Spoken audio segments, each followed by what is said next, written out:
Hi friend, Anjaneya tech അക്കാഡമിക്സിന്റെ online ചാനലിലേക്ക് ഏവർക്കും സ്വാഗതം. My name is Vishnuji Ranjith. ഇന്നത്തെ ക്ലാസ്സിൽ നമ്മൾ കണക്ട് ചെയ്ത് കോഡിലൂടെ സെറ്റ് ചെയ്ത് പഠിക്കാനായിട്ട് പോകുന്ന ഇമ്പോർട്ടന്റ് ആയിട്ടുള്ള ടോപ്പിക്കാണ് ഇന്ത്യയുടെ നദികളും അവയുടെ പോഷക നദികൾ അഥവാ ട്രിബ്യൂട്ടറി റിവേഴ്സ്. മനാസ് ഏത് നദിയുടെ പോഷക നദിയാണ് എന്ന് ചോദിക്കും. ബ്രഹ്മാവിന്റെ മാനസ പുത്രൻ എന്ന് ഓർത്തോളൂ. യെസ്, ബ്രഹ്മപുത്രയുടെ പോഷക നദിയാണ്. എങ്കിൽ ശബരി ഏത് നദിയുടെ പോഷക നദിയാണ് എന്ന് ചോദിക്കും. നമ്മൾ ശബരിമലയിൽ പോകുമ്പോഴല്ലേ ധാരാളം വരി നിന്ന് കേരളത്തില് ക്യൂ, അത് ഗോഡിനെ കാണാനുള്ള വരിയാണ്. യെസ്, ഗോദാവരി. നമുക്ക് അങ്ങനെ പഠിക്കാം. എങ്കിൽ കെൻ റിവർ ഏത് നദിയുടെ പോഷക നദിയാണ് എന്ന് ചോദിക്കും. കെന്ന് കണ്ണില് മുന കൊണ്ടാൽ പ്രശ്നമാണ്, മുന കണ്ണിൽ കൊള്ളാതെ നോക്കണം. യെസ്, യമുന. അതിലൊരു മുനയുണ്ട്, കണ്ണ്, അങ്ങനെ കണക്ട് ചെയ്യാം. എങ്കിൽ ഗന്ധക് ഏത് നദിയുടെ പോഷക നദിയാണ് എന്ന് ചോദിക്കും. ഗംഗയുടെ ഗന്ധം മാറ്റാനുള്ള പ്രോജക്റ്റ് ആണ് നമാമി ഗംഗ. ഗംഗയുടെ കറ കളയാനും ഗന്ധം മാറ്റാനുമുള്ള പ്രോജക്റ്റ് ആണ്. അപ്പോ ഗന്ധക് ഗംഗ അങ്ങനെ കണക്ട് ചെയ്യാം. കറ എന്നാൽ ഖക്ര റിവർ, ഗംഗ അങ്ങനെ കണക്ട് ചെയ്യാം. അങ്ങനെ നമുക്ക് പഠിക്കേണ്ടതെല്ലാം കോഡിലൂടെ സെറ്റ് ചെയ്ത് തന്നെ പഠിക്കാം. ഈ ക്ലാസ് കഴിയുമ്പോൾ നിങ്ങൾക്ക് ഇനി കൺഫ്യൂസ് ആവത്തില്ല. ആ മാർക്ക് നിങ്ങൾക്കുള്ളതാണ്. എങ്കിൽ ക്ലാസ്സിലേക്ക് കടക്കുന്നതിന് മുന്നേ ഞങ്ങളുടെ ക്ലാസ്സുകൾ നിങ്ങൾക്ക് ഇഷ്ടമായാൽ ലൈക്ക് ചെയ്യാനും ഷെയർ ചെയ്യാനും സബ്സ്ക്രൈബ് ചെയ്യാനും കമന്റ് രേഖപ്പെടുത്തുവാനും മറക്കരുത്. ഞങ്ങളുടെ ക്ലാസ്സുകൾ റെഗുലറായിട്ട് നിങ്ങളിലേക്ക് എത്തുവാനായിട്ട് ബെല്ലൈക്കണിൽ ക്ലിക്ക് ചെയ്യൂ. ഡിസ്ക്രിപ്ഷനിൽ ടെലഗ്രാം ചാനലിന്റെ ലിങ്ക് ഞാൻ കൊടുത്തിട്ടുണ്ടാവും.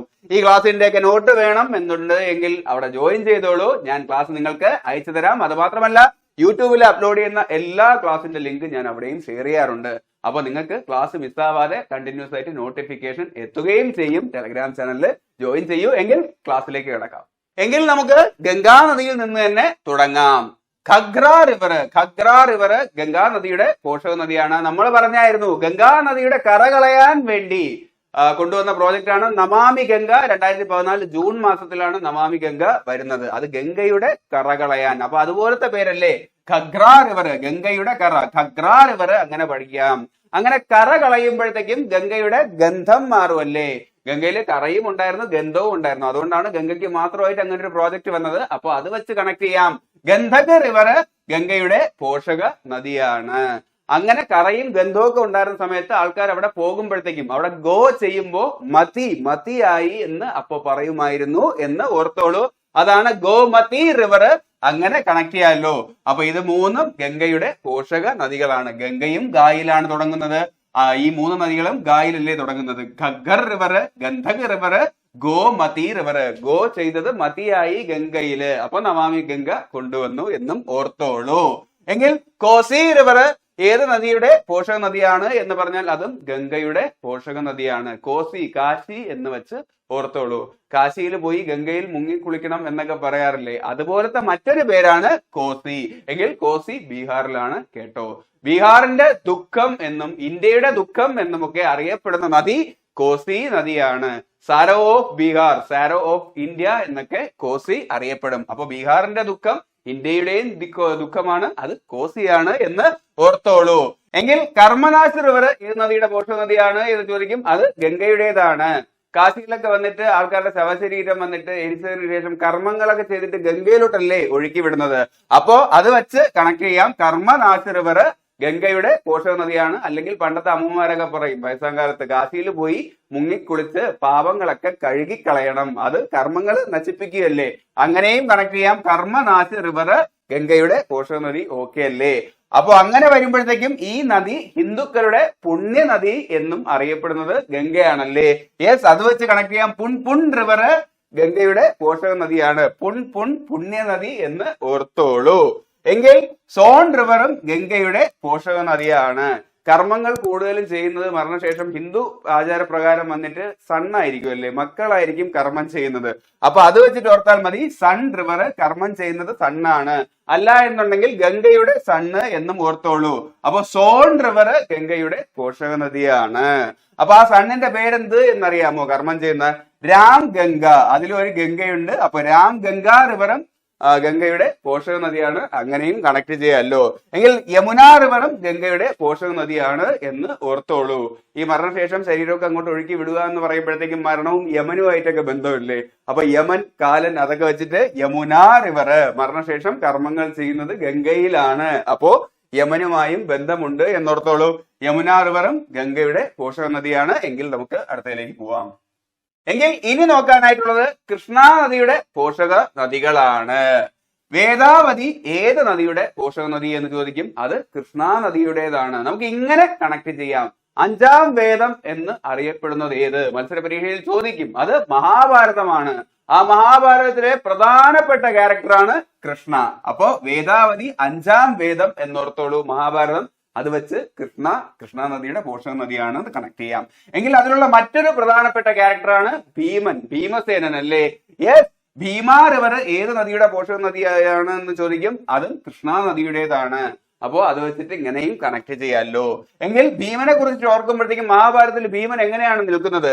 ഗത വച്ചിട്ട് പ്രഭയോടെയാണ് നിൽക്കുന്നത് അല്ലേ? യെസ്, ഗതപ്രഭ റിവർ ഏത് നദിയുടെ പോഷക നദി എന്ന് ചോദിക്കും, അതും കൃഷ്ണാ നദിയുടെ പോഷക നദിയാണ്. ദുര്യോധനെ ഭീമൻ കൊല്ലുന്നത് ഗത കൊണ്ടടിച്ചാണ്. കൃഷ്ണനാണ് പറയുന്നത് തുടയിലടിക്ക്, അവിടെയാണ് അവന്റെ ജീവൻ ഇരിക്കുന്നതെന്ന് അല്ലേ? അപ്പൊ അങ്ങനെ കണക്ട് ചെയ്യാം. കൃഷ്ണ, ഭീമ ഗത വെച്ചിട്ട് പ്രഭയോടെ തല്ലും, അങ്ങനെയും ഓർക്കാം. ഗതപ്രഭ റിവർ കൃഷ്ണാ നദിയുടെ പോഷക നദിയാണ്. എങ്കിൽ മഹാഭാരതത്തിൽ കൃഷ്ണൻ എങ്ങനെയാണ് നിൽക്കുന്നത്? ഈ ഗീതാ ഉപദേശമൊക്കെ പറയുമ്പോഴത്തേക്കും ഫോട്ടോസ് ഒക്കെ കണ്ടിട്ടില്ലേ? അതില് മാല ചാർത്തിക്കൊണ്ട് പ്രഭയോടുകൂടിയാണ് നിൽക്കുന്നതെന്ന് ഓർത്തോളൂ. മാലപ്രഭ റിവറും കൃഷ്ണാ നദിയുടെ പോഷക നദിയാണ്. അല്ലെങ്കിൽ കൃഷ്ണന്റെ വിഗ്രഹമൊക്കെ വെച്ചിട്ട് ഓർത്താൽ മതി, മാലയൊക്കെ ചാർത്താറുണ്ടല്ലേ? അപ്പൊ അങ്ങനെയും കണക്ട് ചെയ്യാം. മാല വെച്ചിട്ട് പ്രഭയോട് നിൽക്കുന്നത് മാലപ്രഭ റിവർ കൃഷ്ണാ നദിയുടെ പോഷക നദിയാണ്. എങ്കിൽ തുംഗഭദ്ര റിവറും കൃഷ്ണാ നദിയുടെ പോഷക നദിയാണ്. കൃഷ്ണന്റെ വിഗ്രഹം, തങ്ക വിഗ്രഹം, അത് ഭദ്രമായി നോക്കണം എന്ന് കണക്ട് ചെയ്യാം. തുംഗഭദ്ര, കൃഷ്ണന്റെ തങ്ക വിഗ്രഹം ഭദ്രമായിരിക്കണം. തുംഗഭദ്ര റിവർ കൃഷ്ണ നദിയുടെ പോഷക നദി കണക്ട് ചെയ്യാമല്ലോ. എങ്കിൽ കൊയ്ന റിവറും കൃഷ്ണാ നദിയുടെ പോഷക നദിയാണ്. കൃഷ്ണനെ മറ്റൊരു പേരും വിളിക്കാറുണ്ടല്ലോ, കണ്ണൻ കണ്ണൻ കണ്ണൻ എന്ന്. അപ്പൊ അത് വെച്ചിട്ട് ഓർത്താൽ മതി, കൊയ്ന കൃഷ്ണൻ കണ്ണൻ. ഓക്കെ, കൃഷ്ണനെ കണ്ണൻ എന്നും വിളിക്കാറുണ്ട്. കൊയ്ന റിവറും കൃഷ്ണ നദിയുടെ പോഷക നദിയാണ്. കണക്ട് ചെയ്യാമല്ലോ. എങ്കിൽ നമുക്ക് അടുത്തതിലേക്ക് പോവാം. എങ്കിൽ ഇനി നോക്കാനുള്ളത് നർമ്മദാ നദിയുടെ പോഷക നദിയാണ്. പണ്ട് ഈ വാട്സപ്പ് ഒക്കെ വരുന്നതിന് മുന്നേ മെസ്സേജുകൾ അയച്ചിരുന്ന ഒരു കാലഘട്ടം ഉണ്ടായിരുന്നു. അപ്പോൾ സ്ഥിരം ഈ സർദാർ ഫലിതങ്ങൾ എന്ന് പറഞ്ഞിട്ട് മെസ്സേജ് വരുമായിരുന്നു. ഞാൻ അത് വെച്ചിട്ടാണ് കണക്ട് ചെയ്യുന്നത്. അപ്പൊ നർമ്മം എന്ന് പറഞ്ഞാൽ ഫലിതം അല്ലേ? അപ്പോ അത് വെച്ചിട്ട് ഓർക്കാം. സർദാറിന് പകരം ഷാക്കർ എന്ന് പഠിച്ചോളൂ. സർദാർ പോലത്തെ പേരല്ലേ? യെസ്, ഷാക്കർ റിവർ ഏത് നദിയുടെ പോഷക നദിയാണ് എന്ന് ചോദിക്കും, അത് നർമ്മദാ റിവറിന്റെ ആണ്. ഷാക്കർ എന്നാൽ സർദാർ, സർദാറിന്റെ നർമ്മങ്ങൾ എന്ന് ഓർത്തോളൂ. എങ്കിൽ ഈ സർദാർ ഒരു ബാങ്കർ ആണ് എന്നും ഓർത്തോളൂ. ബാങ്കർ ആയിട്ടുള്ള സർദാറിന്റെ നർമ്മങ്ങളാണ്. ബാങ്കർ എന്നാൽ ഭങ്കർ റിവർ ഏത് നദിയുടെ പോഷക നദി എന്ന് ചോദിക്കും, അതും നർമ്മദാ റിവറിന്റെ പോഷക നദിയാണ്. എങ്കിൽ ഈ സർദാർ എവിടെ നോക്കിയിട്ടാണ് നർമ്മങ്ങൾ പഠിക്കുന്നതെന്ന് ചോദിക്കും, അതൊരു ബുക്കിൽ നോക്കിയാണ് പഠിക്കുന്നതെന്ന് ഓർത്തോളൂ. ബുക്കി റിവർ നർമ്മദാ നദിയുടെ പോഷക നദിയാണ്. വടക്കുനോക്കി യന്ത്രം സിനിമയിൽ ശ്രീനിവാസൻ ചേട്ടൻ ബുക്ക് നോക്കിയിട്ട് നർമ്മം പഠിച്ചിട്ട് ഒന്ന് ഭാര്യയെടുത്ത് പറയത്തില്ലേ, കട്ടിങ്ങോ ഷേവിങ്ങോ എന്ന് ചോദിക്കും ബാർബർ ഷാപ്പിൽ പോയിട്ട്, കഴിക്കാൻ എന്തുണ്ടെന്ന് പറയുമ്പോഴത്തേക്കും അത് വെച്ചിട്ട്. അതുപോലെയാണ് സർദാറിന്റെയും ഫലിതങ്ങൾ ബുക്ക് നോക്കി പഠിച്ചതാണ്. അപ്പൊ നല്ല തല്ല് കിട്ടും, അത് തവയിലാണ് കിട്ടുന്നത്. യെസ്, തവാ റിവർ നർമ്മദാ റിവറിന്റെ പോഷക നദിയാണ്. അല്ല എന്നുണ്ടെങ്കിൽ താ വാ എന്നാൽ തമാശ എന്നൊക്കെ പറയും പോലെ അല്ലേ, താ മാ അതുപോലെ അല്ലേ താവായുടെ പ്രൊണൗൺസിയേഷൻ ഒക്കെ, അങ്ങനെയും ഓർത്തോളൂ. അല്ലെങ്കിൽ വാ കൊണ്ടല്ലേ നർമ്മം പറയുന്നത്. അപ്പോ തവാ റിവർ നർമ്മദാ നദിയുടെ പോഷക നദിയാണ്. എങ്കിൽ നർമ്മദാ നദി ഉത്ഭവിക്കുന്നത് എവിടെ, ഏത് ദിശയിലാണ് ഒഴുകുന്നതെന്ന് മത്സര പരീക്ഷയിൽ ചോദിക്കാറുണ്ട്. ഇങ്ങനെ ഓർത്താൽ മതി. നർമ്മദ നർമ്മം പറഞ്ഞുകൊണ്ട് അമറിക്കൊണ്ട് പടിഞ്ഞാറോട്ടാണ് ഒഴുകുന്നതെന്ന്. നർമ്മദ നർമ്മം പറഞ്ഞുകൊണ്ട് അമറിക്കൊണ്ട് എന്നാൽ അമർകണ്ടകിലാണ് നർമ്മദ ഉത്ഭവിക്കുന്നത്. പടിഞ്ഞാറോട്ട് ഒഴുകുന്നു എന്നാണ് പറഞ്ഞത്. പടിഞ്ഞാറോട്ട് ഒഴുകുന്ന നദിയുമാണ്. എങ്കിൽ നമുക്ക് അടുത്ത് നോക്കാനുള്ളതാണ് ഗോദാവരി റിവറിന്റെ പോഷക നദികൾ. ഗോദാവരി എന്നാൽ ഗോഡിനെ കാണാനുള്ള വരി എന്ന് ഓർത്തോളൂ. കേരളത്തിൽ അങ്ങനെ ഗോഡിനെ കാണാൻ ഏറ്റവും കൂടുതൽ വരി നിൽക്കുന്ന ക്ഷേത്രം ഏതായിരിക്കും? ശബരിമലയായിരിക്കും അല്ലേ? മലയുടെ മുകളിൽ വരി നിന്നാണ് പോകുന്നത്. അപ്പോ ശബരി നദി ഏത് നദിയുടെ പോഷക നദിയാണ് എന്ന് ചോദിക്കും, അത് ഗോദാവരി നദിയുടേതാണ്. ഇങ്ങനെ കണക്ട് ചെയ്യാം. ഗോഡിനെ കാണാനുള്ള വരി കേരളത്തിൽ ഏറ്റവും കൂടുതൽ ശബരിയാണ്. അപ്പോ ഓർക്കാമല്ലോ. എങ്കിൽ ഇന്ദ്രാവതി റിവർ ഗോദാവരിയുടെ പോഷക നദിയാണ്. ഗോദാവരി ഇന്ദ്രാവതി, ഗോദാവരി ഇന്ദ്രാവതി, അതിലൊരു പ്രാസം ഉണ്ടല്ലോ. അല്ല എന്നുണ്ടെങ്കിൽ ഏത് ഗോഡിന്റെ വരിയാണ് എന്ന് ചോദിച്ചു കഴിഞ്ഞാൽ ഇന്ദ്രന്റെ വരിയാണ് എന്നും ഓർത്തോളൂ. അതാണ് ഇന്ദ്രാവതി റിവർ. എങ്കിൽ മഞ്ചീര റിവർ ഏത് നദിയുടെ പോഷക നദിയാണ് എന്ന് ചോദിക്കും, അതും ഗോദാവരിയുടെ പോഷക നദിയാണ്. തമിഴ്നാട്ടിലുള്ള ക്ഷേത്രത്തിലൊക്കെ കൂടുതലും ആൾക്കാർ ഈ മഞ്ഞയൊക്കെ കൊടുത്തായിരിക്കും പോകുന്നത്. സ്ത്രീകളാണെന്നുണ്ടെങ്കിൽ മഞ്ഞ സാരി. ഇപ്പൊ പഴനിയിലൊക്കെ ആണെന്നുണ്ടെങ്കിൽ മുരുകനെ കാണാനായിട്ട് മഞ്ഞയും ഇട്ടാണ് കൂടുതൽ ആൾക്കാർ പോകുന്നത്. അപ്പൊ അത് വെച്ചിട്ട് ഓർക്കാം, ഈ ഗോഡിനെ കാണാനുള്ള വരിയിലും മഞ്ഞ ഡ്രസ് ഇട്ടിട്ടാണ് പോവേണ്ടത്. അപ്പൊ മഞ്ചീര റിവർ, ഗോഡിനെ കാണാനുള്ള വരിയിൽ മഞ്ഞ ഡ്രസ്സ്. മഞ്ചീര റിവറും ഗോദാവരിയുടെ പോഷക നദിയാണ്, കണക്ട് ചെയ്യാലോ. എങ്കിൽ വാർധാ റിവർ ഏത് നദിയുടെ പോഷക നദിയാണ് എന്ന് ചോദിക്കും, അതും ഗോദാവരിയുടേതാണ്. ഈ വരിയിൽ നിൽക്കുന്നത് ആരാണ് എന്ന് നമുക്ക് ഓർക്കാം. അത് വാർദ്ധക്യം ബാധിച്ച കുറച്ച് ആൾക്കാരാണ് എന്നോർത്തോളൂ ഗോഡിനെ കാണാനായിട്ട്. അതാണ് വാർധാ റിവർ ഗോദാവരിയുടെ പോഷക നദിയാണ്. എങ്കിൽ ഈ വരിയിൽ നിൽക്കുന്ന മറ്റൊരു ഗ്യാങ് ഉണ്ട്, അതേത് എന്ന് നോക്കാം. അതാണ് പെണ്ണുങ്ങളുടെ ഗ്യാങ് എന്നോർത്തോളൂ. യെസ്, പെൺഗംഗാ റിവർ ഏത് നദിയുടെ പോഷക നദി എന്ന് ചോദിക്കും, അതും ഗോദാവരിയുടേത് ആണ്. ഗോഡിനെ കാണാനുള്ള വരിയിൽ വാർദ്ധക്യം ബാധിച്ച ആൾക്കാരുമുണ്ട്, പെണ്ണുങ്ങളുടെ ഗ്യാങ്ങും ഉണ്ട്. വാർധാ റിവർ, പെൺഗംഗാ റിവർ എന്നിവ ഗോദാവരിയുടെ പോഷക നദിയാണ്. ഓക്കെ അല്ലേ? എങ്കിൽ അവരെന്തിനായിരിക്കും നിൽക്കുന്നത്? അവര് പൂർണ്ണ ഭക്തിയോടുകൂടി പ്രാർത്ഥിച്ചുകൊണ്ട് വരം നേടാനായിരിക്കും നിൽക്കുന്നത് ദൈവത്തിന്റെ എന്നല്ലേ. യെസ്, നമുക്ക് കണക്ട് ചെയ്യാം. പൂർണ്ണ റിവർ ഏത് നദിയുടെ പോഷക നദി എന്ന് ചോദിക്കും, അത് ഗോദാവരിയുടെ പോഷക നദിയാണ്. പ്രാർത്ഥിച്ചുകൊണ്ട് വരം നേടാനാണ് നിൽക്കുന്നതെന്ന് പറഞ്ഞു. പ്രവര റിവർ ഏത് നദിയുടെ പോഷക നദിയാണ് എന്ന് ചോദിക്കും, അതും ഗോദാവരിയുടെ പോഷക നദിയാണ്. എങ്കിൽ ഗോഡിനെ കാണാനുള്ള വരിയിൽ ധാരാളം തിക്കും തിരക്കും അനുഭവപ്പെടുമ്പോൾ പ്രാണന് വരെ ഹിതം സംഭവിക്കാറുണ്ടല്ലേ. അപ്പൊ അത് വെച്ച് കണക്ട് ചെയ്യാം. പ്രാണഹിത റിവർ ഗോദാവരി നദി. കേട്ടിട്ടില്ലേ? തിക്കിലും തിരക്കിലും പെട്ട് ധാരാളം ആൾക്കാരുടെ പ്രാണന് ഹിതം സംഭവിച്ചു. അപ്പൊ അങ്ങനെ കണക്ട് ചെയ്യാം. പ്രാണഹിത റിവർ ഗോദാവരിയുടെ പോഷക നദിയാണ്. എങ്കിൽ മാനർ റിവറും ഗോദാവരിയുടെ പോഷക നദിയാണ് എന്നും ഓർത്തോളൂ. ദൈവത്തിനെ കാണാനുള്ള വരിയിൽ മാത്രമായിരിക്കും മനുഷ്യൻ മാനേഴ്സ് ഒക്കെ കീപ്പ് ചെയ്ത് മര്യാദയ്ക്ക് നിൽക്കുന്നതല്ലേ. അപ്പോ മാനർ എന്നാൽ മാനേഴ്സ് എന്ന് ഓർത്തോളൂ. ദൈവത്തിന്റെ അടുത്ത് മാനേഴ്സ് കീപ്പ് ചെയ്യും. മാനർ റിവർ ഗോദാവരി റിവറിന്റെ പോഷക നദിയാണ്. എങ്കിൽ ബിന്ദുസാര റിവറും ഗോദാവരി റിവറിന്റെ പോഷക നദിയാണ്. അങ്ങനെ ദൈവത്തിന്റെ അടുത്ത് പോയി വരമൊക്കെ ചോദിക്കുമ്പോഴത്തേക്കും, ഹിന്ദുക്കളുടെ ഇതാണ് പ്രകാരമാണെന്നുണ്ടെങ്കിൽ ചന്ദനം കൊടുക്കുമ്പോഴത്തേക്കും ഇവിടെ ബിന്ദു പോലെ തൊടുവല്ലേ. അപ്പൊ അത് വെച്ച് കണക്ട് ചെയ്യാം. ബിന്ദുസാര റിവർ ഗോദാവരി റിവറിന്റെ പോഷക നദിയാണ് എന്നും ഓർത്തോളൂ. എങ്കിൽ ഇനി നോക്കാനുള്ളത് ബ്രഹ്മപുത്രയുടെ പോഷക നദികളാണ്. ബ്രഹ്മാവിന്റെ മാനസ പുത്രൻ എന്ന് ഓർത്തോളൂ. യെസ്, മാനസ എന്നാൽ മാനസ് റിവർ ഏത് നദിയുടെ പോഷക നദിയാണ് എന്ന് ചോദിക്കും, അത് ബ്രഹ്മപുത്രയുടെ പോഷക നദിയാണ്. ബ്രഹ്മാവിന്റെ മാനസപുത്രനല്ലേ, അപ്പൊ അദ്ദേഹത്തിന്റെ മുഖത്ത് എപ്പോഴും ഒരു സന്തോഷം ഉണ്ടാവും എന്നോർത്തോളൂ. സങ്കോഷ് റിവർ ഏത് നദിയുടെ പോഷക നദിയാണ് എന്ന് ചോദിച്ചാൽ, അതും ബ്രഹ്മപുത്രയുടെ പോഷക നദിയാണ് എന്ന് പറയണം. അപ്പോ സന്തോഷ് എന്നാൽ സങ്കോഷ് എന്നും ഓർത്തോളൂ. അപ്പൊ സന്തോഷം തോന്നുമ്പോഴത്തേക്കും മുഖത്ത് എപ്പോഴും ചിരി കാണുമല്ലേ, ശുഭകരമായ ചിരിയായിരിക്കും. യെസ്, ശുഭാൻസിരി റിവറും ബ്രഹ്മപുത്രയുടെ പോഷക നദിയാണ്. ശുഭകരമായിട്ടുള്ള ചിരിയും ഉണ്ടാവും, ധന്യാത്മകമായിട്ടുള്ള ചിരിയും ഉണ്ടാവും എന്നോർത്തുള്ളൂ. ധൻസിരി റിവറും ബ്രഹ്മപുത്രയുടെ പോഷക നദിയാണ്. ബ്രഹ്മാവിന്റെ മാനസപുത്രൻ. അപ്പൊ മുഖത്ത് എപ്പോഴും സന്തോഷമുണ്ടാവും. Manas river, Sankosh river. അപ്പൊ ചിരിയായിരിക്കും, ശുഭകരമായതും ധന്യാത്മകമായതുമായിട്ടുള്ള ചിരിയാണ് എന്നോർത്തോളൂ. സബാൻസിരി റിവർ, ധൻസിരി റിവർ എന്നിവ ബ്രഹ്മപുത്രയുടെ പോഷക നദിയാണ്. കണക്ട് ചെയ്യാലോ. എങ്കിൽ ഹിന്ദു പുരാണ പ്രകാരം ബ്രഹ്മാവ് ആര് എന്ന് ചോദിച്ചു കഴിഞ്ഞാൽ, ഹിന്ദുക്കൾ പറയുന്നത് ലോകത്തിനെ സൃഷ്ടിച്ച ദൈവമാണ്. ഹിന്ദുക്കളുടെ ആചാരപ്രകാരം ത്രിമൂർത്തികൾ എന്ന് പറയുമ്പോഴത്തേക്കും ബ്രഹ്മാവ് സൃഷ്ടി, വിഷ്ണു സംരക്ഷണം, ശിവൻ സംഹാരം എന്നുള്ള രീതിയിലാണ് അവർ പറയുന്നത്. അപ്പൊ അവരുടെ ആചാരപ്രകാരം നമുക്ക് കണക്ട് ചെയ്യാം. അപ്പൊ ബ്രഹ്മാവ് ലോഹത്തെ സൃഷ്ടിച്ച ദൈവം എന്നാണ് ഹിന്ദുക്കൾ പറയുന്നത്. യെസ്, ബ്രഹ്മപുത്ര ലോഹത്തിന്റെ ദൈവം എന്നല്ലേ. ലോഹിത് റിവർ ബ്രഹ്മപുത്രയുടെ പോഷക നദിയാണ്. അങ്ങനെ കണക്ട് ചെയ്യാം.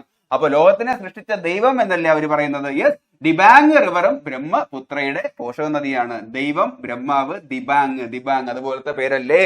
എങ്കിൽ ഈ ദൈവത്തിനെ ദേക്കാൻ, കാണാനായിട്ട് ധാരാളം പേര് വരുമല്ലേ. അപ്പോ ദിഖോ റിവർ ബ്രഹ്മപുത്രയുടെ പോഷക നദിയാണ്. ബ്രഹ്മാവിനെ ദേക്കാൻ എന്ന് ഓർത്തോളൂ. അതാണ് ദിഖോവ്. ഹിന്ദിയിൽ ദേഖോ എന്നൊക്കെ പറഞ്ഞു കഴിഞ്ഞാൽ നോക്കൂ എന്നൊക്കെ അല്ലേ. എങ്കിൽ അങ്ങനെ ബ്രഹ്മാവിനെ കണ്ടപ്പോഴത്തേക്കും അവര് കമന്ന് കിടന്ന് ബോറായിട്ടാണ് പ്രാർത്ഥിച്ചത് എന്നും ഓർത്തോളൂ. യെസ്, കമങ് റിവർ അഥവാ ജിയ ബോറലി റിവർ ബ്രഹ്മപുത്രയുടെ പോഷക നദിയാണ്. ഈ ശയന പ്രശ്നമൊക്കെ ചെയ്യുമ്പോഴത്തേക്ക് തറയിൽ വീണ് കിടന്നല്ലേ പ്രാർത്ഥിക്കുന്നത്. അപ്പൊ പുള്ളിയെ കണ്ട സന്തോഷത്തില് കമന്ന് കിടന്ന് ബോറായിട്ടാണ് പ്രാർത്ഥിക്കുന്നത്. അതാണ് കമങ് റിവർ, ജിയ ബോറലി റിവർ. കണക്ട് ചെയ്യാലോ. അപ്പൊ ഇങ്ങനെ ബോറായിട്ട് പ്രാർത്ഥിച്ചപ്പോഴത്തേക്കും പുള്ളിക്ക് അത്ര ഇഷ്ടപ്പെട്ടില്ല. പുള്ളി മൊത്തത്തിൽ അങ്ങ് തീയിട്ടു എന്നോർത്തോളൂ. യെസ്, ടീസ്റ്റാ റിവറും ബ്രഹ്മപുത്രയുടെ പോഷക നദിയാണ്. ഇന്ത്യയിലെ ഏറ്റവും വേഗതയിൽ ഒഴുകുന്ന നദി ഏത് എന്ന് ചോദിച്ചാൽ, അതും ടീസ്റ്റാ റിവർ ആണ്. തീ പോലെ ഒഴുകും എന്ന് ഓർത്തോളൂ. എങ്കിൽ ഇനി നോക്കാനുള്ളത് കാവേരി നദിയുടെ പോഷക നദിയാണ്. നമ്മൾ അടുത്തുള്ള സ്റ്റേറ്റ് ആയിട്ടുള്ള തമിഴ്നാട്ടിലൂടെയും കർണാടകത്തിലൂടെയാണ് കൂടുതലും കാവേരി ഒഴുകുന്നത്. ഈ സംസ്ഥാനങ്ങൾ തമ്മിൽ തർക്കവും നിലനിൽക്കുന്നുണ്ടല്ലേ ഇവിടുത്തെ വെള്ളത്തിനായിട്ട്. അപ്പൊ നമുക്ക് അത് വെച്ച് തന്നെ കണക്ട് ചെയ്യാം. തമിഴ്നാട്ടിൽ കൂടുതലും സ്ത്രീകളെ വയസ്സിന് മൂത്തവരാണെന്നുണ്ടെങ്കിൽ അക്ക എന്നാണ് വിളിക്കുന്നത് അല്ലേ. അപ്പൊ കാവേരിയും ഒരു അക്കയാണ് എന്ന് ഓർത്തോളൂ. അക്ക എന്ന് വിളിച്ചാൽ മതി കാവേരിയെ. അതാണ് അർക്കാവതി. അർക്കാവതി ഏത് നദിയുടെ പോഷക നദിയാണ് എന്ന് ചോദിച്ചാൽ അത് കാവേരിയുടേതാണ്. അത് മാത്രമല്ല കാവേരിയുടെ പോഷക നദികൾ ചോദിക്കുമ്പോഴത്തേക്കും കൂടുതലും വതി ചേർന്ന് വന്നു കഴിഞ്ഞാൽ അത് കാവേരിയുടെ പോഷക നദിയാണ് എന്ന് ഉറപ്പിച്ചോളൂ. അങ്ങനെയുള്ള വതികളെ നമുക്ക് പരിചയപ്പെടാം. Arkavathi river, Hemavathi river, Suvarnavathi river, Amaravathi river, ഇതെല്ലാം വന്നിട്ട് കാവേരിയുടെ പോഷക നദിയാണ്. എല്ലാം തമിഴ് പേര് പോലെ ഇല്ലേ, എല്ലാത്തിലും വതികൾ ഉണ്ട് എന്നും ഓർത്തോളൂ. എങ്കിൽ കേരളത്തിൽ നിന്നും കിഴക്കോട്ട് ഒഴുകുന്നത് 3 നദികളാണ്. കബനി, ഭവാനി, പാമ്പാർ എന്നീ നദികളാണല്ലേ. എങ്കിൽ കിഴക്കോട്ട് ഒഴുകുന്ന ഈ നദികളും നമ്മുടെ കാവേരിയുടെ പോഷക നദികളാണ് എന്ന് ഓർത്തോളൂ. കേരളത്തിൽ നിന്നും കിഴക്കോട്ടൊഴുകി കാവേരിയിലോട്ട്, കിഴക്ക് നിന്ന് കാവേരിയിലോട്ട് എന്ന് ഓർക്കാം. അപ്പൊ കബനി, ഭവാനി, പാമ്പാർ കാവേരിയുടെ പോഷക നദിയാണ്. ഞാൻ പറഞ്ഞായിരുന്നു തമിഴ്നാടും കർണാടകയും തമ്മിൽ തർക്കം നിലനിൽക്കുന്നുണ്ട്. അപ്പൊ ഈ പുഴയിൽ നിന്നും അനധികൃതമായിട്ട് ജലം എടുത്തു കഴിഞ്ഞാൽ ശിക്ഷ അനുഭവിക്കേണ്ടി വരും എന്നും ഓർത്തോളൂ. അപ്പൊ ഷിംഷ റിവർ ഏത് നദിയുടെ പോഷക നദി എന്ന് ചോദിച്ചാൽ അതും കാവേരിയുടേതാണ്. അനധികൃതമായി ഏതെങ്കിലും സ്റ്റേറ്റ് കൂടുതൽ ജലമെടുത്താൽ ശിക്ഷാർഹമാണ്. അപ്പൊ ഷിംഷ കാവേരിയുടെ പോഷക നദിയാണ് എന്നും ഓർത്തോളൂ. എങ്കിൽ ഹാരാങ്കി റിവർ ഏത് നദിയുടെ പോഷക നദി എന്ന് ചോദിക്കും. അതും കാവേരി റിവറിന്റെ പോഷക നദിയാണ്. കാവേരി ഹാരാങ്കി, കാവേരി ഹാരാങ്കി അങ്ങനെയും കണക്ട് ചെയ്യാലോ. എങ്കിൽ ലക്ഷ്മണ തീർത്ഥ റിവർ ഏത് നദിയുടെ പോഷക നദി എന്ന് ചോദിക്കും. അതും കാവേരിയുടെ പോഷക നദിയാണ്. കാവേരി ലക്ഷ്മണനാണ് ഹാരം ചാർത്തിയത് എന്നും ഓർത്തോളൂ. അപ്പൊ കാവേരി ആരാണ്? അക്ക എന്ന് വിളിച്ചാൽ മതി എന്നാണ് പറഞ്ഞല്ലേ. യെസ്, അർക്കാവതി. പിന്നെ വതി ചേർന്ന് വരുന്നത് തമിഴ്നാട്ടിലെല്ലാം വതി വതി എന്ന് പറയും എന്നോർത്തോളൂ. അമരാവതി, ഹേമാവതി, സുവർണാവതി, അർക്കാവതി ഇതെല്ലാം കാവേരിയുടെ പോഷക നദികളാണ്. കേരളത്തിൽ നിന്നും കിഴക്കോട്ട് പോയി കാവേരിയിൽ ചേരുന്നത് ആരൊക്കെയാണ്? കബനി, ഭവാനി, പാമ്പാറ്. എങ്കിൽ ഹാരാങ്കി, കാവേരി അങ്ങനെ ഓർക്കാനാണ് പറഞ്ഞത്. കാവേരി ഹാരം ചാർത്തിയത് ആർക്കാണ്? ലക്ഷ്മണന്. യെസ്, ലക്ഷ്മണ തീർത്ഥ റിവറും കാവേരിയുടെ പോഷക നദിയാണ്. കണക്ട് ചെയ്യാലോ. എങ്കിൽ നമുക്ക് അടുത്തതിലേക്ക് പോവാം. അപ്പൊ ഇനി നോക്കാനുള്ളത് ഇൻഡസ് റിവറിന്റെ ട്രിബ്യൂട്ടറീസ് ആണ്, അഥവാ സിന്ധു നദിയുടെ പോഷക നദികൾ. അത് നോക്കുന്നതിന് മുന്നേ നമ്മൾ സിന്ധു നദീതട സംസ്കാരത്തിനെ കുറിച്ച് കോഡിലൂടെ സെറ്റ് ചെയ്ത് കണക്ട് ചെയ്ത് പഠിച്ചിട്ടുണ്ടായിരുന്നു. മോഹൻ ജദാരോ, മോഹൻ ചത്തോടോ എന്നാണ് മരിച്ചവരുടെ കുന്ന്. അത് വെച്ചിട്ട് നമുക്ക് അറിയേണ്ടത് എല്ലാ പോയിന്റും നമ്മൾ കണക്ട് ചെയ്താണ് പഠിച്ചിട്ടുള്ളത്. നല്ല ക്ലാസ് ആണ്. ക്ലാസ് കണ്ടിട്ടില്ല എന്നുണ്ടെങ്കിൽ ഡിസ്ക്രിപ്ഷനിൽ ഞാൻ ലിങ്ക് കൊടുത്തിട്ടുണ്ടാവും, കണ്ടോളൂ. എങ്കിൽ നമുക്ക് ഇൻഡസ് റിവറിന്റെ പോഷക നദികൾ നോക്കാം. നമുക്ക് സിന്ധു നദീതട സംസ്കാരം വെച്ചിട്ട് ഇതും കണക്ട് ചെയ്യാം. സിന്ധു നദീതട സംസ്കാരം എന്നല്ലേ പറയുന്നത്. അപ്പൊ അതേപോലത്തെ മറ്റൊരു പേരാണ് സൻസ്കാർ റിവർ. ഇൻഡസ് സംസ്കാരം എന്ന് ഓർത്തോളൂ. സൻസ്കാർ റിവർ ഇൻഡസ് റിവറിന്റെ പോഷക നദിയാണ്. എങ്കിൽ ഇൻഡസ് വാലി സിവിലൈസേഷനിൽ ഏറ്റവും അവരുടെ ഫേമസ് ആയിട്ടുള്ളത് അവരുടെ ഡ്രെയിൻ സിസ്റ്റം ആണ്. മാലിന്യമൊക്കെ വന്നിട്ട് ഒഴുക്കി കളയാനുള്ള ഡ്രെയിൻ സിസ്റ്റം അല്ലേ. എല്ലാ വീട്ടിൽ നിന്നും കണക്ഷൻ ഉണ്ടായിരുന്നു. ട്രെയിനിലേക്ക് ഒരു സ്ലോപ്പ് ഉണ്ടായിരുന്നു, വെൽ മെയിൻറ്റൈൻഡ് ആയിരുന്നു, മുകളിൽ വന്നിട്ട് സ്ലാബ് വെച്ച് അടച്ചിട്ടുണ്ടായിരുന്നു. ആ കാലത്ത് അഡ്വാൻസ് ടെക്നോളജിയിൽ ചെയ്തിട്ടുള്ളതെന്നാണ് നമ്മൾ പറഞ്ഞിട്ടുള്ളത്. അപ്പൊ അതേപോലത്തെ പേരാണ് ഡ്രെയിൻ വെച്ചിട്ട് ഓർത്തോളൂ. ദ്രാസ് റിവർ, ഡ്രെയിൻ റിവർ എന്ന് ഓർത്തോളൂ. സിന്ധു നദീ തട സംസ്കാരത്തിന്റെ ഡ്രെയിന് വെച്ചിട്ട് ദ്രാസ് റിവർ കണക്ട് ചെയ്യാലോ. ദ്രാസ് റിവർ ഇൻഡസ് റിവറിന്റെ പോഷക നദിയാണ്. എങ്കിൽ സിന്ധു നദീതട സംസ്കാരത്തിൽ ഏറ്റവും കൂടുതൽ കോൺട്രിബ്യൂട്ട് ചെയ്ത റിവർ ഏത് എന്ന് പറഞ്ഞാൽ അത് സരസ്വതി റിവർ ആണ്. പിന്നീട് വന്നിട്ട് സരസ്വതി റിവർ ഇല്ലാതായി ഭൂമിയുടെ അടിയിലൂടെയാണ് ഇപ്പൊ ഒഴുകുന്നത്. അതായിരുന്നു പിന്നെ ഇൻഡസ് വാലി സിവിലൈസേഷന്റെ ഒക്കെ പതനത്തിനും കാരണമായത്. അപ്പൊ അതേപോലത്തെ ഒരു പേരാണ് സുരു റിവർ. അതും ഇൻഡസ് റിവറിന്റെ പോഷക നദിയാണ്. അപ്പോ സരസ്വതി വെച്ചിട്ട് അങ്ങനെയും കണക്ട് ചെയ്തോളൂ. എങ്കിൽ സിന്ധു നദീതട സംസ്കാരത്തിലോട്ട് കടക്കുന്നതിന് മുന്നേ അവിടെ വലിയൊരു ഗേറ്റ് ഉണ്ട്. അത് കഴിഞ്ഞിട്ട് വേണം അതിലോട്ട് കടക്കാൻ എന്ന് ഓർത്തോളൂ. ഗിൽഗിറ്റ് റിവർ ഇൻഡസ് റിവറിന്റെ പോഷക നദിയാണ്. അപ്പൊ അങ്ങനെ കണക്ട് ചെയ്യാം. സിന്ധു നദീതട സംസ്കാരത്തിന്റെ ഗേറ്റ് അതാണ് ഗിൽ ഗേറ്റ്, അങ്ങനെ ഓർക്കാമല്ലോ. എങ്കിൽ സിന്ധു നദീതട സംസ്കാരത്തിലുള്ള ആൾക്കാരെല്ലാം സജ്ജനങ്ങളായിരുന്നു എന്നും ഓർത്തോളൂ. അപ്പൊ അതാണ് സത്ലജ് റിവർ. സത്ലജ് സിന്ധു, സത്ലജ് സിന്ധു അങ്ങനെയും കണക്ട് ചെയ്യാം. അല്ല എന്നുണ്ടെങ്കിൽ സിന്ധു നദീതട സംസ്കാരത്തിന്റെ ഗേറ്റ് തുറക്കുമ്പോഴത്തേക്കും കാണുന്നത് സജ്ജനങ്ങളെയാണ് എന്നും ഓർത്തോളൂ. അതാണ് ഗിൽഗിറ്റ് റിവർ, സത്ലജ് റിവർ എന്നിവ ഇൻഡസ് റിവറിന്റെ പോഷക നദികളാണ്.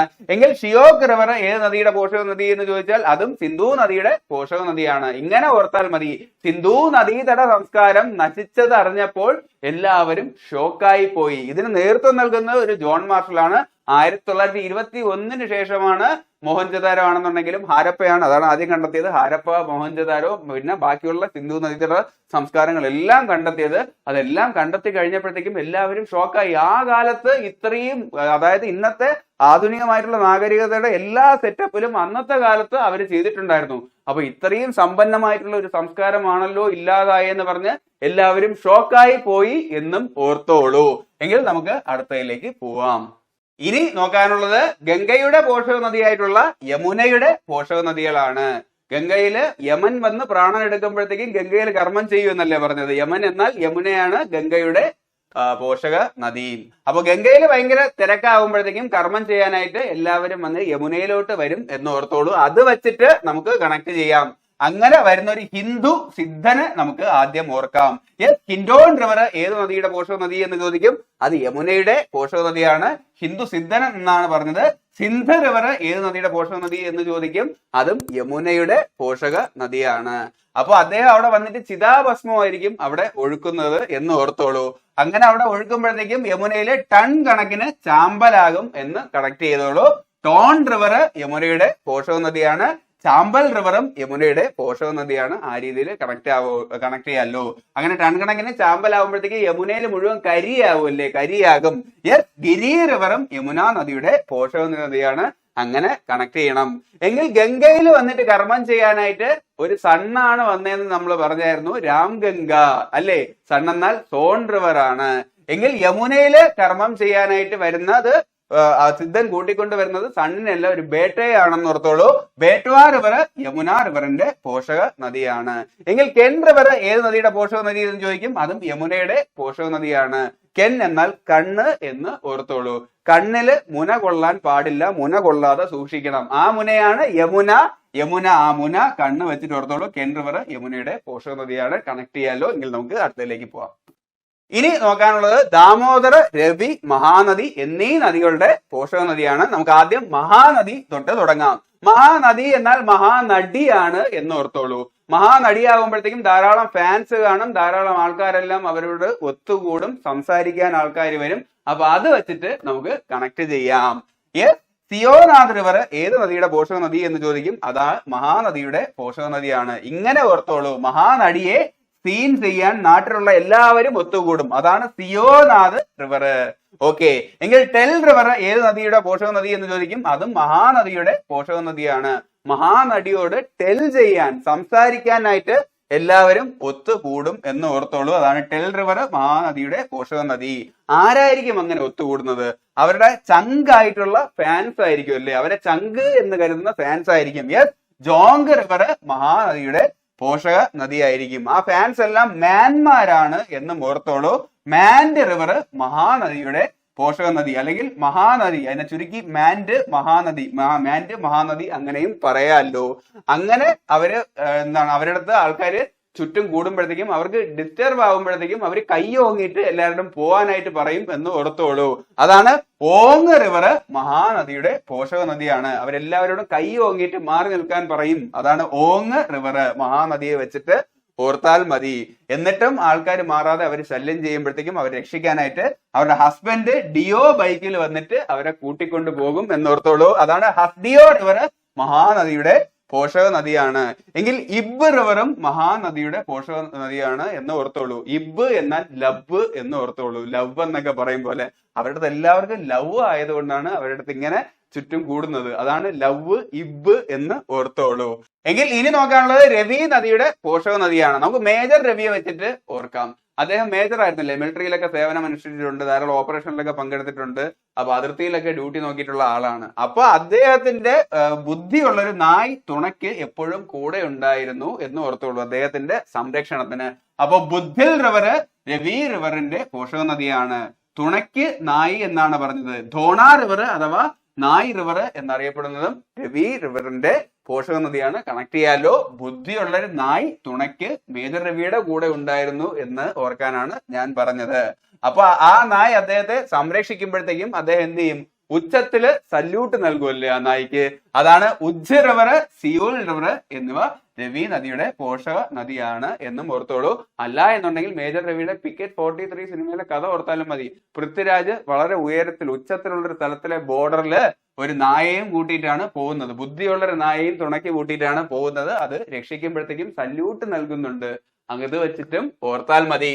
എങ്കിൽ ദാമോദർ റിവറിന്റെ പോഷക നദികള് ബാരാക്കാർ, കോണാർ എന്നീ നദികളാണ്. ദാമോദർ, ബാരാക്കാർ, കോണാർ എല്ലാത്തിലും അവസാനം ഒരു AR ഇല്ലേ, അത് വെച്ചിട്ടും ഓർത്താൽ മതി. അല്ല എന്നുണ്ടെങ്കിൽ ദാമോദർ പറക്കുന്ന കാറിൽ കണ്ണൂർ പോയി എന്നും ഓർത്തോളൂ. അതാണ് ബാരാക്കാർ, കോണാർ റിവർ എന്നിവ ദാമോദർ നദിയുടെ പോഷക നദിയാണ്. ഓക്കെ, എങ്കിൽ ഇനി നമുക്ക് നോക്കേണ്ടത് ചമ്പൽ റിവറിന്റെ പോഷക നദി കൂടെയാണ്. അതുകൂടെ നമുക്ക് നോക്കിയിട്ട് ക്ലാസ് വൈൻഡ് അപ്പ് ചെയ്യാം. എങ്കിൽ ഇനി നോക്കാനുള്ളത് ചമ്പൽ നദിയുടെ പോഷക നദിയാണ്. നമുക്ക് ചമ്പൽ കൊള്ളക്കാരെ വെച്ചിട്ട് കണക്ട് ചെയ്തിട്ട് ഇതിന്റെ പോഷക നദികൾ പഠിക്കാം. ചമ്പൽ കൊള്ളക്കാര് കേട്ടിട്ടില്ലേ? ഒരു കാലത്ത് രാജ്യത്തിനെ നടുക്കിയിരുന്ന ആൾക്കാരാണ്. ബൂലാൻ ദേഗിയുടെ ഒക്കെ കഥ കേട്ടിട്ടുണ്ടെന്ന് നിങ്ങൾക്കറിയാം. അവരാദ്യം കൊള്ളക്കാരിയായിരുന്നു, പിന്നെ സറണ്ടർ ആവുന്നുണ്ട്. ജയിലിൽ നിന്ന് വന്നതിന് ശേഷം ഇലക്ഷനൊക്കെ നിന്ന് ജയിക്കുന്നുണ്ട്. പിന്നെ അവരെ വന്നിട്ട് വെടിവെച്ചാണ് കൊല്ലുന്നത്. അവരുടെ കഥ പ്രമേയമാക്കിയിട്ട് ബന്ദിത് ക്യൂൻ എന്ന് പറഞ്ഞിട്ടുള്ള സിനിമയും വന്നിട്ടുണ്ടായിരുന്നു. പിന്നെ ഷോല സിനിമ വന്നിട്ട് ഈ ഒരു പ്രമേയം വെച്ചിട്ടാണ് വന്നിട്ടുള്ളത്. അതിൽ അംജദ് ഖാൻ ആയിരുന്നു വില്ലൻ. അദ്ദേഹം വന്നിട്ട് ഈ ചമ്പൽ കൊള്ളക്കാരനൊക്കെ ആയിട്ടാണ് കാണിക്കുന്നത്. ധർമ്മേന്ദ്രയും അമിതാഭ് ബച്ചനൊക്കെ പോയിട്ട് അവിടെ വന്നിട്ട് ലാസ്റ്റ് ഒരു ഫൈറ്റ് സീനൊക്കെ ഉണ്ടായിരുന്നു. അതിൽ ലാസ്റ്റ് അമിതാഭ് ബച്ചൻ മരിക്കും. നല്ല പടമാണ്. അപ്പൊ അതൊക്കെ ഈ പ്രമേയം വെച്ചിട്ടാണ് വന്നിട്ടുള്ളത്. അതിൽ അംജദ് ഖാന്റെ ടെന്റ് എന്ന് പറഞ്ഞു കഴിഞ്ഞാൽ അവിടെയുള്ള പർവ്വതങ്ങളിലാണ് അദ്ദേഹം ടെന്റ് അടിക്കുന്നത്. അപ്പൊ അത് വെച്ചിട്ട് നമുക്ക് ഓർക്കാം, ചമ്പൽ കാടുകളിലെ പർവ്വതത്തിലാണ് അവർ വിഹരിച്ചിരുന്നത്. പർവാൻ റിവർ, പർവതി റിവർ എന്നിവ ചമ്പൽ റിവറിന്റെ പോഷക നദിയാണ്. കണക്ട് ചെയ്യാൻ പറ്റുമല്ലോ. ചമ്പൽ കൊള്ളക്കാര് പർവ്വതങ്ങളിലാണ്, ചമ്പൽ കാടിലെ, അതാണ് പർവാൻ, പർവതി, അങ്ങനെ കണക്ട് ചെയ്യാം. അവരുടെ പ്രത്യേകത എന്ത് എന്ന് പറഞ്ഞു കഴിഞ്ഞാൽ ഇവര് ക്ഷിപ്രകോപികളാണ് എന്നും ഓർത്തോളൂ ഈ ചമ്പൽ കൊള്ളക്കാര്. ക്ഷിപ്ര റിവർ ചമ്പൽ നദിയുടെ പോഷക നദിയാണ്. അവരുടെ മറ്റൊരു പ്രത്യേകത എന്ന് കഴിഞ്ഞാൽ ഇവര് നമ്മുടെ കയ്യിലുള്ള പണം തട്ടിയെടുക്കും. പണം എന്നാൽ ബനാസ് റിവറും ചമ്പൽ നദിയുടെ പോഷക നദിയാണ് എന്നും ഓർത്തോളൂ. അല്ല എന്നുണ്ടെങ്കിൽ ഈ കൊള്ളക്കാരെയൊക്കെ ബാൻ ചെയ്ത ആൾക്കാരാണ്. അത് വെച്ച് ഓർക്കാം. അതാണ് ബനാസ് റിവർ ചമ്പൽ നദിയുടെ പോഷക നദിയാണ്. അപ്പൊ അത് വെച്ചിട്ട് ഇത്രയും കാര്യം കണക്ട് ചെയ്യാലോ. എങ്കിൽ ചമ്പൽ എന്നാൽ ചാമ്പല് എന്നും ഓർത്തോളൂ. ചാമ്പലിൽ സിന്ധു എന്ന് പറയുന്ന ഒരു കുട്ടി കളിക്കുകയാണ്. അപ്പൊ എന്തായിരിക്കും പറയുന്നത്? ചാമ്പലിൽ കളിക്കല്ലേ സിന്ധു. കാളി സിന്ധു റിവർ ചമ്പൽ നദിയുടെ പോഷക നദിയാണ്. അപ്പൊ ചാമ്പലിൽ കളിക്കുന്ന സിന്ധുവിനെ നോക്കി എല്ലാരും പറയുന്നത് എന്ന് പറഞ്ഞു കഴിഞ്ഞാൽ ചാമ്പലിൽ മേയുകയാണ് എന്നായിരിക്കും അല്ലേ. ചാമ്പലിൽ മേയുകയാണ്. മേജ് റിവറും ചമ്പൽ റിവറിന്റെ പോഷക നദിയാണ് എന്നും ഓർത്തോളൂ. അപ്പൊ ഇത്രയും കാര്യങ്ങളാണ് ഈ ക്ലാസ്സിൽ നമുക്ക് നോക്കാനായിട്ടുള്ളത്. ഈ ക്ലാസ്സിന്റെ നോട്ട് വേണം എന്നുണ്ട് എങ്കിൽ ഡിസ്ക്രിപ്ഷനിൽ ഞാൻ ടെലഗ്രാം ചാനലിന്റെ ലിങ്ക് കൊടുത്തിട്ടുണ്ടാവും. അവിടെ നിങ്ങൾ ജോയിൻ ചെയ്തോളൂ. ഞാൻ ക്ലാസ് അയച്ചു തരാം. അത് മാത്രമല്ല യൂട്യൂബിൽ അപ്ലോഡ് ചെയ്യുന്ന എല്ലാ ക്ലാസ്സിന്റെയും വീഡിയോയുടെ ലിങ്ക് ഞാൻ അവിടെ ഷെയർ ചെയ്യാറുണ്ട്. അപ്പൊ നിങ്ങൾക്ക് ക്ലാസ് മിസ്സാവത്തില്ല. അപ്പൊ ക്ലാസ് ഇഷ്ടമായാൽ ലൈക്ക് ചെയ്യാനും ഷെയർ ചെയ്യാനും സബ്സ്ക്രൈബ് ചെയ്യാനും നിങ്ങളുടെ കമന്റ് രേഖപ്പെടുത്താനും മറക്കരുത്. ബെല്ലൈക്കണിൽ ക്ലിക്ക് ചെയ്തോളൂ. അപ്പോഴേ ഞങ്ങളുടെ ക്ലാസ്സുകൾ റെഗുലറായിട്ട് നിങ്ങളിലേക്ക് എത്തത്തുള്ളൂ. അപ്പൊ അടുത്ത ക്ലാസ്സിൽ വീണ്ടും കാണാം. This is Vishnu G Ranjith. പഠിക്കൂ പഠിക്കൂ പഠിച്ചുകൊണ്ടിരിക്കൂ.